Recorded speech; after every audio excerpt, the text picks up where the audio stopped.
Friends welcome to my channel. So ఈ video వచ్చేసి ఏంటంటే మెటల్ సైన్స్ లేదా ఇంజనీరింగ్ మెటల్స్ గురించి. సో అసలు ఈ మెటల్ సైన్స్ ఏంటంటే ఇప్పుడు మన చుట్టూ ఉన్న వస్తువులు ఏం చూసినా సరే అదంటూ తయారవ్వడానికి ఒక వస్తువు అని ఒక పదార్థం అనేది కావాలన్నమాట. సో ఆ పదార్థం అనేది చెక్క కావచ్చు, ప్లాస్టిక్ కావచ్చు, లేదంటే మెటల్స్ అవ్వచ్చు, ఐరన్, స్టీల్స్ అవ్వచ్చు, ఏదైనా సరే. సో దానికంటూ ఒక సెపరేట్ ప్రాపర్టీస్ అవి కూడా ఉంటాయన్నమాట. సో అసలు ఏంటి అనేది దాని గురించి చూద్దాం అనమాట. Okay, so classification of engineering materials. So engineering materials అసలు ఎన్ని విధాలుగా క్లాసిఫై అయ్యి ఉంది అనేది చూద్దాం అనమాట.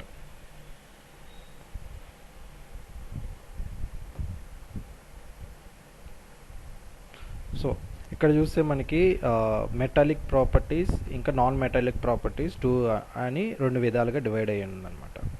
సో మెటాలిక్ ప్రాపర్టీస్లో చూస్తే ఫెర్రస్, నాన్ ఫెర్రస్ కింద డివైడ్ అయ్యి ఉంది. సో ఫెర్రస్ అంటే ఏంటంటే కార్బన్ కంటెంట్ ఎక్కువ ఉన్న వాటిని ఫెర్రస్ మెటీరియల్స్ అంటారు. సో దాంట్లో క్యాస్ట్ ఐరన్స్, వర్త్ ఐరన్స్, ఇంకా alloy steels, carbon steels. So stainless steel కూడా దీంట్లోనే వస్తుంది, ఈ కేటగిరీలోనే వస్తుంది అనమాట. తర్వాత నాన్ ఫెర్రస్ మెటీరియల్స్లో చూసుకుంటే aluminium, copper, brass, tin, lead, magnesium, nickel, zinc etcetera. So ఇంకా కొన్ని అనేది దీంట్లో ఇంక్లూడ్ అయ్యి ఉంటుంది అన్నమాట నాన్ ఫెర్రస్ మెటీరియల్స్లో. అలాగే నాన్ మెటాలిక్ ప్రాపర్టీస్లో చూస్తే ఆర్గానిక్ మెటీరియల్స్. సో ఆర్గానిక్ మెటీరియల్స్లో వుడ్, లెదర్, ప్లాస్టిక్స్, రబ్బర్ అనేది ఉంటుంది. అలాగే నాన్ ఆర్గానిక్ మెటీరియల్స్లో చూస్తే ceramic, abrasive, graphite, glass, composite materials అనేది ఉంటుంది అనమాట.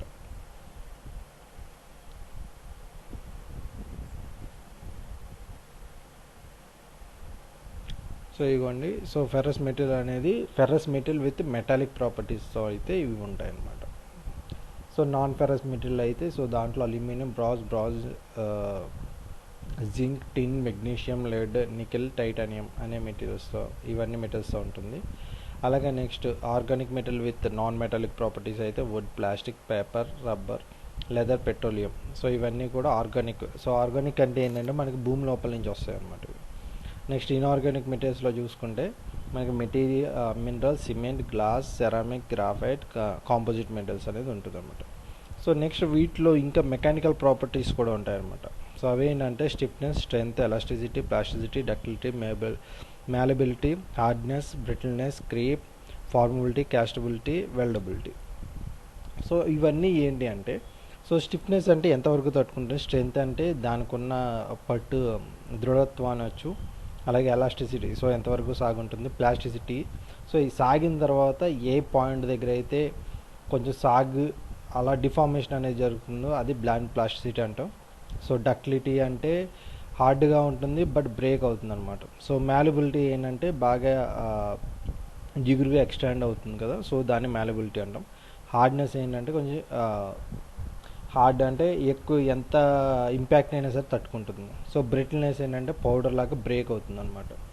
సో క్రీప్ అంటే క్రాక్స్ లాంటివి వచ్చేదాన్ని క్రీప్ అంటాం. అలాగే ఫార్మబిలిటీ, సో ఫార్మింగ్ అంటే ఏంటంటే ఒక షేప్ అనేది చేసేదాన్ని ఫార్మబిలిటీ అంటాం.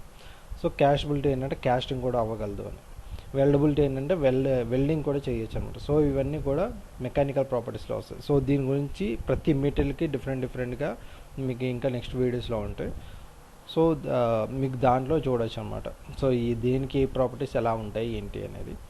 ఓకే ఫ్రెండ్స్, సో ఈ వీడియో ఇక్కడితో క్లోజ్ చేస్తున్నా. సో నెక్స్ట్ వీడియోస్లో మీకు ఇంకా డీటెయిల్గా ఉంటుంది దీని గురించి.